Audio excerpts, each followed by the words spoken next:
My very special guest for this conversation with Purrr is one of my favourite people in the whole wide world, my good friend Mr. Benjamin Handler.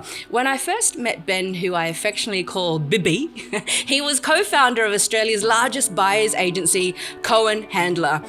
Ben built and mentored an expert team who together amassed residential and commercial purchases of more than $3 billion. After reaching and exceeding his initial goals at Cohen Handler with enormous success, Ben went out on his own and launched BAI, the Buyers Agent Institute, formed with the intention, and I love this, formed with the intention of training and mentoring a next level caliber of buyers agents in Australia. And over the years, I've witnessed my good friend evolve so courageously and profoundly redesign, embrace, and thrive as a spiritual entrepreneur, living a life by absolute design. Ben and I both share the same philosophy that when you operate in the world as your authentic self with ferocious intention, there is no competition. And more importantly, we live by the edict of nature's medicine, understanding that the 7 best doctors are sunshine, water, rest, air, exercise, diet, and the appreciation for life and the joy for existence. My heart sings that my good friend Ben Handler is joining me today for a most joyous and delicious conversation with Purrr. Welcome. Take a seat. Let us have some chai and talk Tiger Purrr.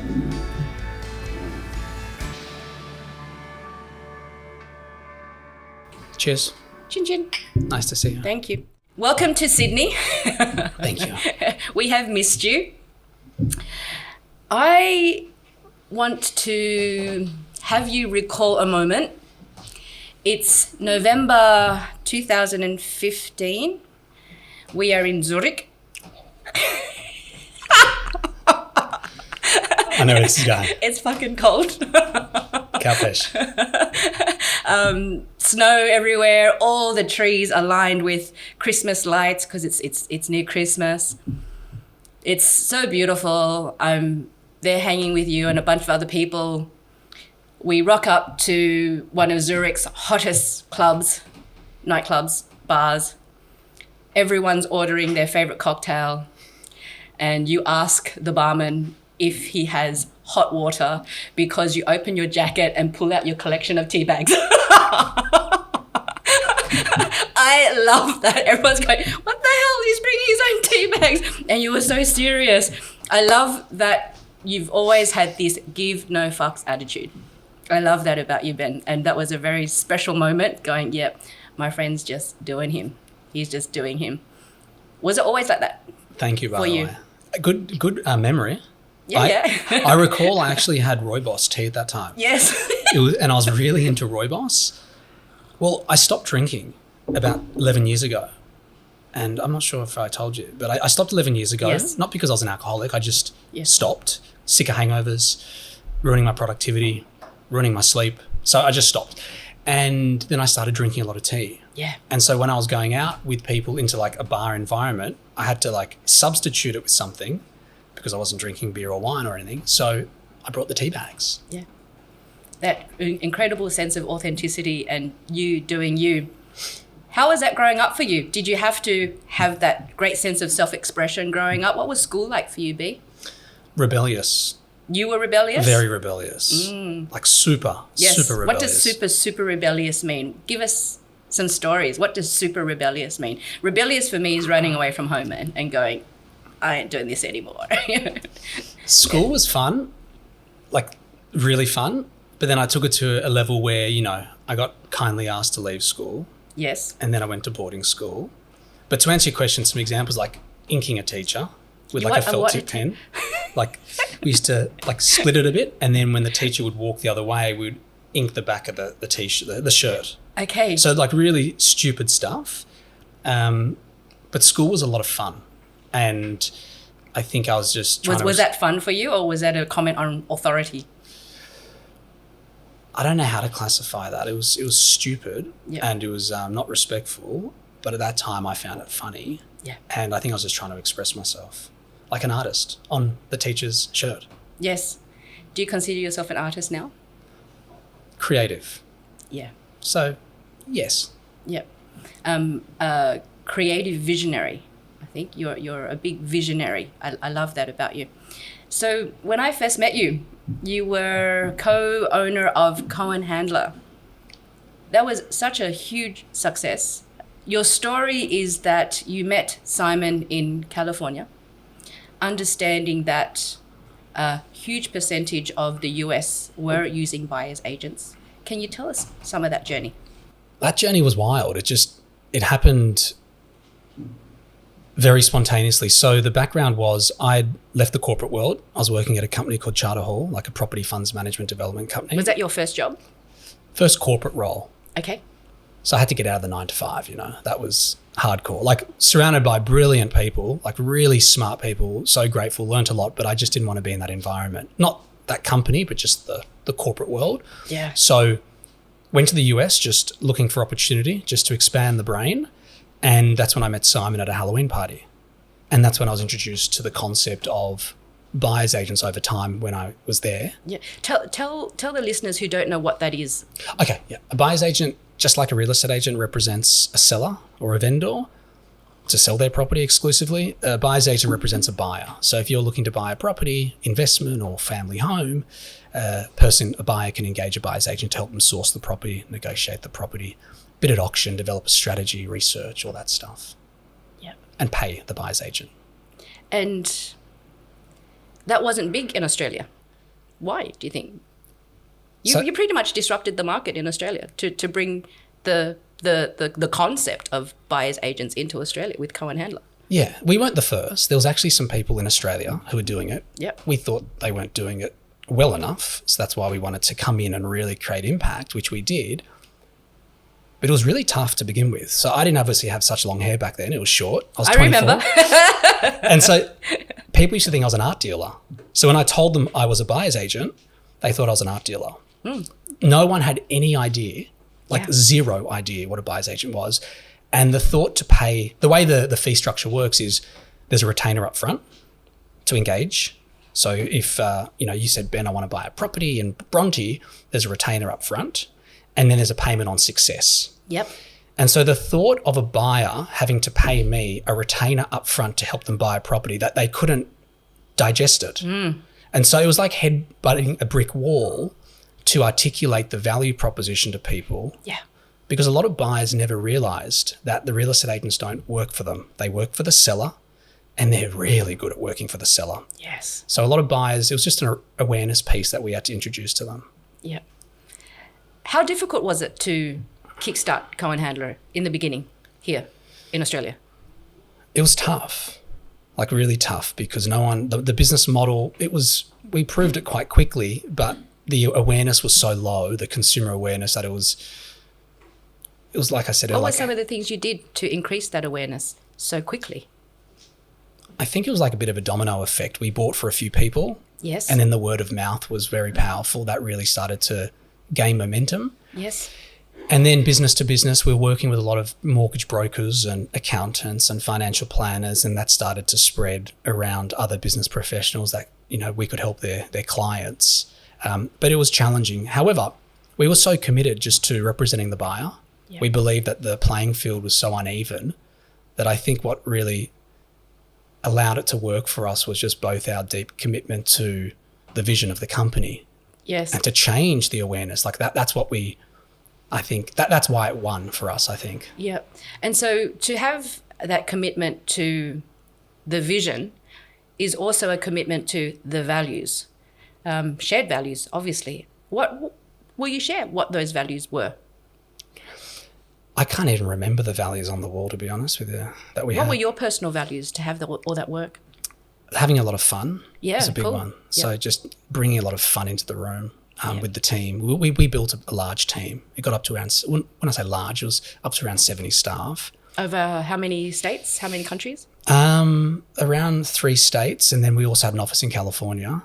Yes. And, I think a lot of different cultures and age brackets and professional background, a lot of diversity, which was fantastic. And so it was just important to keep up the fun in the workplace, you know, because everyone can, especially myself, can be very serious. Yes. It's important to keep up the fun. It's also very important to keep the integrity of the business that grows so fast.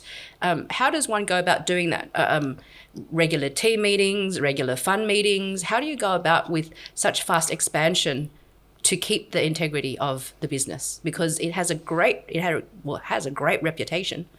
It's challenging. Like I think when we got over 15 employees, it's when it starts to, for us, it started to break a bit in terms of just the culture. So I think it goes through various stages, and it did for us. In order to keep the glue sticky, a lot of social gatherings. So outside of work, just catching up very socially to understand each other at a deeper level and interacting and engaging outside of work. So we did that constantly. And I think that was really important. I think allowing just transparent communication, just giving people, making people feel safe to really speak on what's on their mind, I think was a big factor to keeping the culture together. And were you the person they went to for that? I was managing a lot of the people. So I had a lot of direct reports. So I was definitely doing a lot of the management in the company. Yeah. Is that your strength, that leadership role, that leadership relating role? Yeah, I like it. Yeah. I like seeing people win. I like seeing people break through limiting beliefs. I like seeing people transform. I love that process of seeing people evolve. So yeah, I enjoy it. Yeah, I've really enjoyed watching you transform and you evolve, my friend. I remember so distinctly when you first called me and said, "Hi, I'm my name's Ben. We met the other day," and I said, "I remember you. You're the handsome one in that very expensive suit." I said, "Oh, can we meet?" And I said, "Yes, the only time we can meet is at sunrise, and we're going to walk from Bondi to, from Bronte to Bondi." And you said something along the lines of, "Sunrise? Are you on crack?" Yeah. That was so good, and now we embrace it, huh? Well, that was my introduction to you, which was at that time bizarre for me because I was used to like going for a coffee or going for lunch or going for dinner, and then you really broke through and said, like, you know, let's do a meditation and sunrise, and so I found that really special. Yeah, but that wasn't. I mean, you had been practicing morning yoga diligently for a long time before that. Yeah, I was deep into practice Ashtanga for like 6 years, 6 mornings a week at like 5 a.m. and I was doing meditation, but I was applying it only in the time frames, like for example, when I was on the mat doing a practice or if I was doing a meditation, but I wasn't really integrating it throughout my day. Yeah. And so when you invited me, you know, into that space to do a sunrise and meet then and collaborate, it was different for me. Yeah. We are nature. Yeah. That's why we're so connected, and we activate. The sun activates our potential. I want to talk a bit to your transformation. If you were to hover above Ben Handler now, watching Ben Handler's journey way back in the Cohen Handler days, and I understand that it's done. You're doing your own thing now, which I'd love to speak to later. If you were to hover above it and see Ben in those years and watch the transformation and the evolution of Ben now, I am proud of that transformation, and I've been with you during the process. What is Ben proud of? Building a life. Yeah. I spent a long time building companies. Yeah. And I think for me, I forgot about building a life, and I think other people forget about it. Very, very, I think successful entrepreneurs, like I can only speak for myself, but I do believe that a lot of people put so much emphasis into the business, the family starts to deteriorate, health, playfulness, like you taught me, a lot of stuff starts to deteriorate. It did for me. And so I've been focusing 4 years and just like hardcore building a life. Yeah. What's life like now? What does Ben do for fun now? A lot of surfing all day. Yeah. A lot of surfing. Everyday surfing? Well, so much so, like I bought a holiday home in like a really, really good surf town in New South Wales called Angourie, just so I could be around better surf. Yeah. So, you know, I've made some big lifestyle changes so I can embrace environment and my hobbies a lot more. Yes. So, Buyer's Agent Institute. I've watched your journey to a point now where the word fulfillment comes online for me a lot, ticking all your boxes.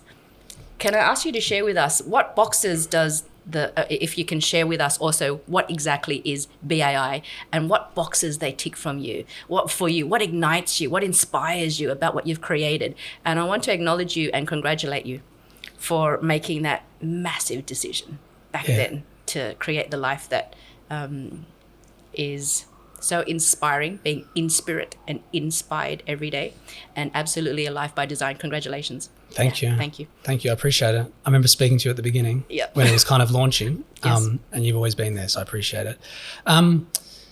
BAI, it helps people turn buying property into a career.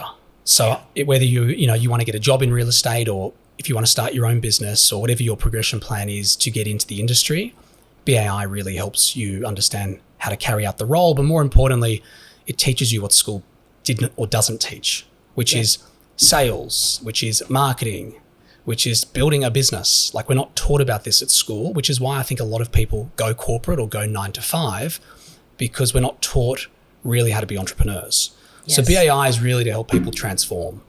That's the intention at a root level. It's not to teach people just how to become buyer's agents. I had one guy who said to me, called me once, said, listen, I'm not going to become a buyer's agent, but I've quit my job and I'm moving into something else. And BAI helped me quit my job that I hated, and now I've moved into a different career path that's not in real estate. And that's a win for me. Yeah. Win.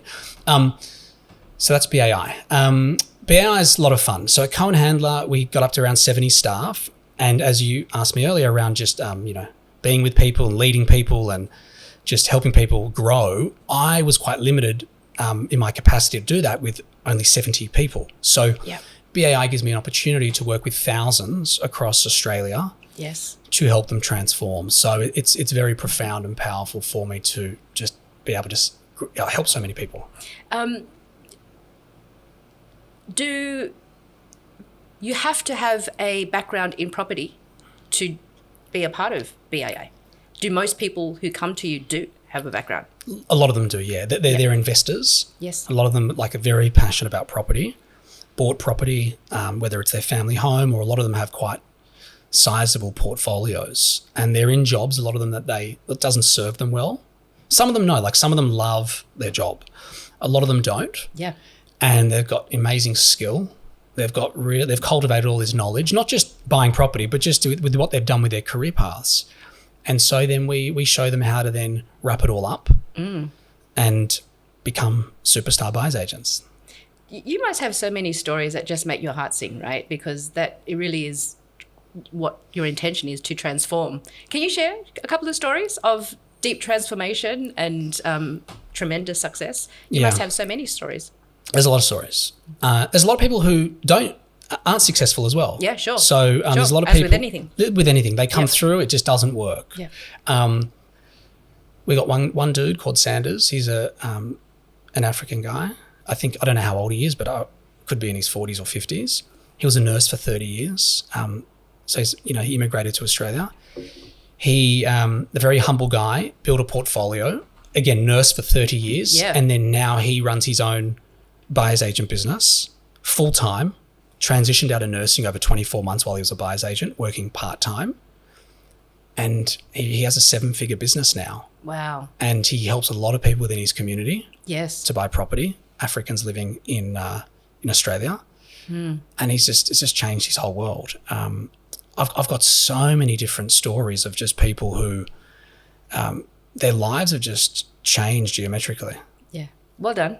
Thank you. Your massive contribution to push forward humanity. Well done.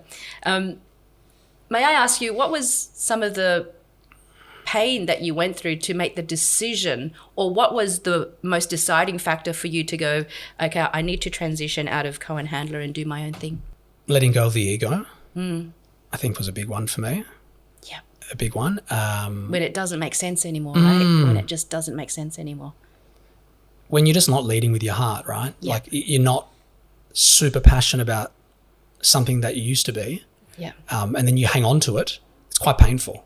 Yeah. So to cut that cord, and then I want to stop here. I don't think we acknowledge ourselves enough.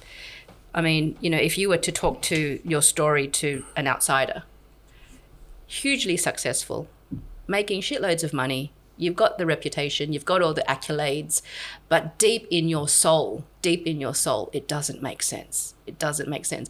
And, you know, when you've worked that hard and you're in that position, it would be easy for most people to stay there. But when your soul calls you to say it's time to live your truth, it's one thing to be aware of it, but if you're aware of it and you do no thing, that's the most painful, right? And I want to acknowledge you for how much courage that took. Also, the process would have been a painful process as well.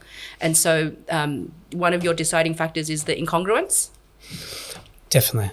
It's very painful. Like when I empathize when people come on to a phone call with my team at BAI to change careers. Yeah. I empathize because I know how painful it was to transition out of a successful company into a new company, which was already generating revenue. And I know like the fear that was attached to that, the limiting beliefs and everything that went along with that, the vulnerability. So when someone comes into BAI looking to change careers, like I know it's hardcore. Yeah. And because, you know, our confidence, our self-image, and there's a lot that's not built up. And so we doubt ourselves. So I had to go through a lot to really rebuild myself, because at Cohen Handler, I was serving so many of the team that I started to lose myself in that process. So I had to rebuild myself. Yes.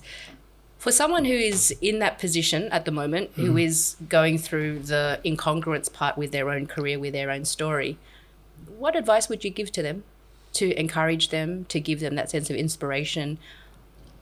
Could be practical advice, could be spiritual advice. What advice will you give to someone in that position that you were in?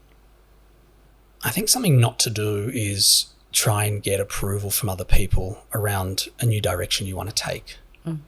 Because you get mixed advice, and you don't need anyone else's external approval to help you follow your truth. So my recommendation is you've got to have a level of self-awareness where you feel intuitively that it's the right thing that you're doing, regardless of money, regardless of anything, that it's just the right path. And when you can tap into that and you feel it, the green light is on and you go and you cut out all the noise. Because everyone's got an opinion. I feel like it's good to speak to some close friends or people you trust or mentors and get some feedback, but you don't lead with what they tell you. Yeah. How important is it to have mentors, especially long-term mentors? Has that played a big part for you? Yeah, massive. I always say there's a reason why like Federer or LeBron or the top athletes have all their coaches and mentors. They don't just go, I've just won the NBA or so just got the best, most valuable player. I'm just going to stop having my coaches and mentors. Like there's a reason why. And so I think in the business world, it's very important to have people that have been there, have walked through the flames, have achieved success, and be able to be led by them.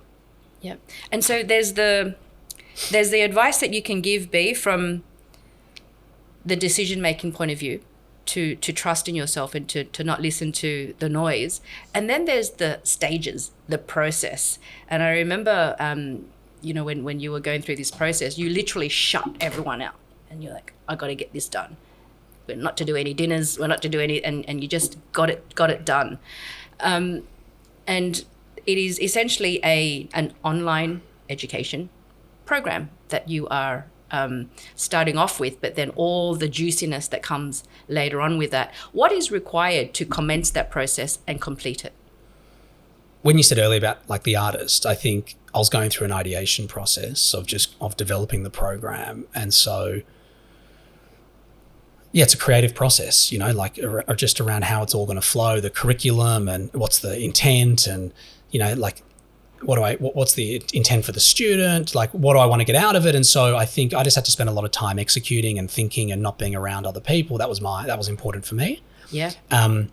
And I get excited building businesses. So it's just fun. I mean, I just sit there and I just think of an idea and just work out the strategy, and then what's the implementation pathway, and who can I bring in, like which intelligent, great people can I bring in to inspire me and also work with me to deliver on it. Yeah, that's a big question I ask. Who do I need in my orbit to help me to get to where I want to go faster? How big is your team now? About 10 or 11. Awesome. Everyone's remote. Yep. So the business, well, a lot of my businesses, they're remote. So everyone wants to work in their own environment. Yes. There's never going to be an office. So if you I was looking to hire someone recently, and I was speaking to someone. I said, just if they want to be in an office at some stage, like, we're not the place. Yeah. Because we're never going to have one. Yes. So looking for just like I love the remote work. Yeah. I want to speak a bit to spirituality. I know when we first met, you were yearning for that. You were so hungry for it.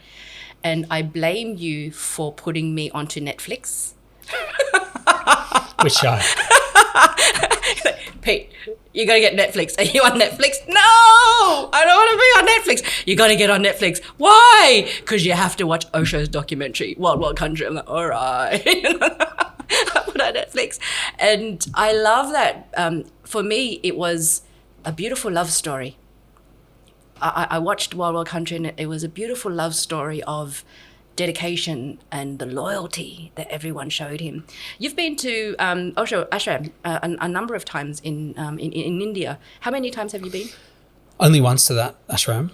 Okay. There's another ashram that near Bangalore, like 2 hours south, that I've been to quite a few times. Yes. But yeah, Osho was interesting. Yep. Why do you go back to experience, well, not only show the other one also? Share with us what happens for you when you're there. What do you come back with? What do you yearn for before you go on those journeys? What happens there? I feel like we lack community here, leading with our heart, intuition. I remember Steve Jobs said he used to go to India regularly because he felt like on the Eastern world they were very intuitive. So I think I feel the lack of that here in Australia. So I go to India for learning. Yeah. Like just general learning. And I always come back with something. General learning about practices, about philosophies, about spirituality. What is the general learning? All of it. I literally go there. Like, so I sometimes go there for yoga, for Ashtanga. I used, before COVID, I was going there every year for Ayurvedic treatments, something called panchakarma. It's a very deep detox that you go through. And it ain't easy. It ain't easy. You got enemas. It ain't easy. It's hardcore. So that was for 15 days. Very beautiful cleansing experience. Beautiful. So yeah, I just go there with an open mind and just, what can I learn? Yeah. And I come back with something. How can you not come back up-leveled?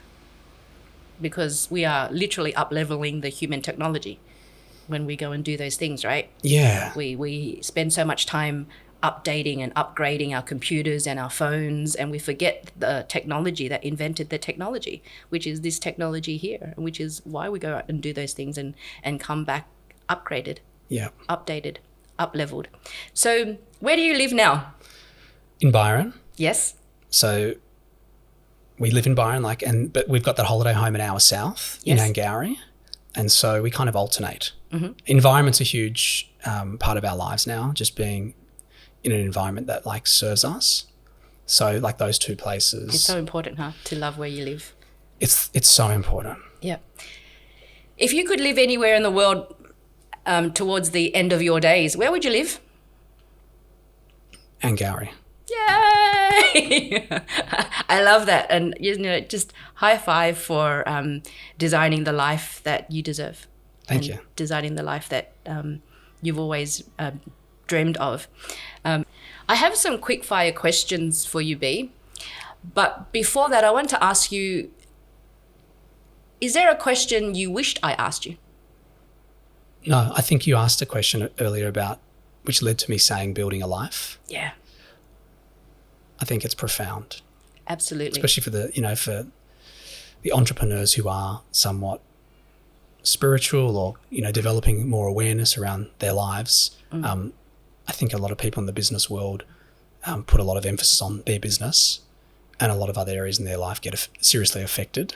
Yeah. And so I think building a life is incredibly important. Building a life and then have everything else match our life principles. Yes. Rather than having our life principles work around business principles. Yeah, it's so very important.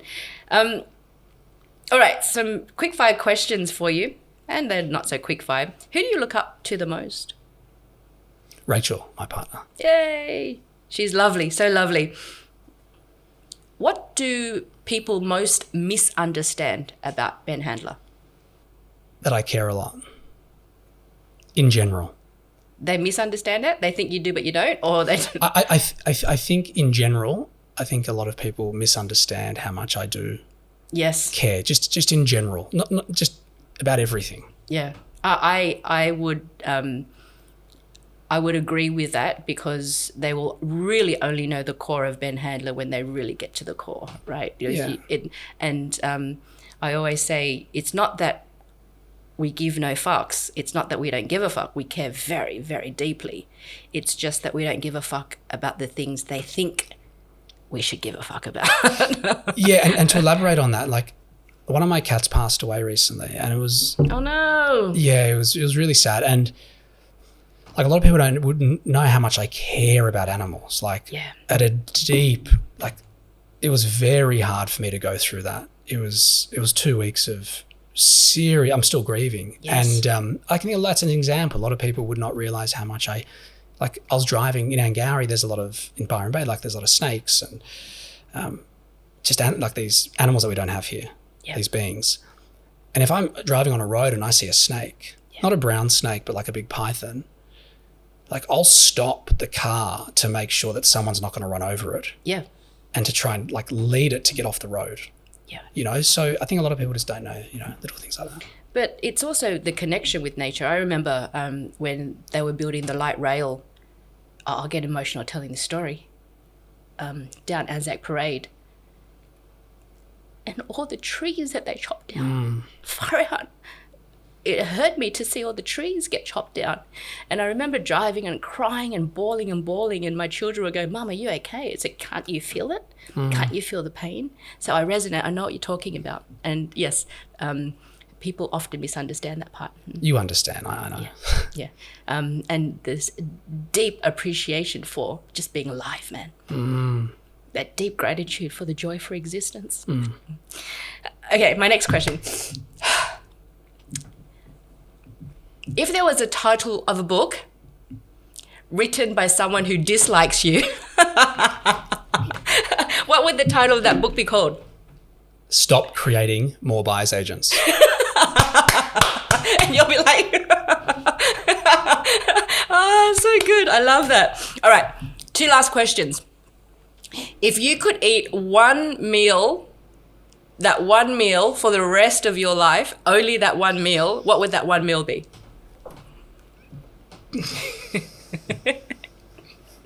Like, this is a podcast, Pauline. You're meant to ask me all the questions everyone else asks me. No, the reason I'm struggling is because I juice a lot.